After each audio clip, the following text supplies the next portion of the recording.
Permanent সলিউশনে আপনাদেরকে স্বাগত। তো আজকে যেটা আলোচনা করব যে আপনি হয়তো সারাদিন ধরে প্রচণ্ড শারীরিক পরিশ্রম করছেন, দেখা গেল যে আপনার এতটা শারীরিক ক্লান্তি হয়ে যাচ্ছে যে আপনি আর কোনো কাজকর্ম করতে পারতেছেন না। তো সেক্ষেত্রে আপনার এই সমস্যাটা হওয়ার প্রধান কারণ যে এই শারীরিক পরিশ্রমের ফলে আপনার শরীর থেকে ঘাম বের হয়ে যাচ্ছে।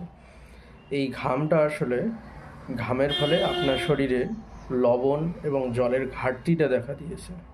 তো আপনি কি জানেন আপনার শরীরে জলের পরিমাণ হচ্ছে 50 থেকে 70% মতো এবং লবণের পরিমাণ হচ্ছে 250 গ্রামের মতো, 0.4%। তো সেই ক্ষেত্রে আপনার সেই জল এবং লবণের চাহিদাটা পূরণ করার জন্য আপনি কি করতে পারেন, তো সেটার ক্ষেত্রে পার্মানেন্ট একটা সলিউশন রয়েছে যেটা আপনার সেই ক্লান্তিটা দূর করবে। সেটা হচ্ছে আপনি ওআরএস খাবেন।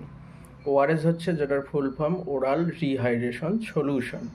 এই ওআরএসটা যদি আপনি খান তাহলে আপনার শরীরের যে লবণ এবং জলের যে ঘাটতিটা হলো সেই ঘাটতিটা খুব সহজেই পূরণ করে দেবে এবং আপনি ধরে রাখুন 10 থেকে 15 মিনিটের মধ্যে আবার ধীরে ধীরে এনার্জেটিক হয়ে যেতে পারবেন এবং বিভিন্ন কাজকর্ম কমপ্লিট করতে পারবেন।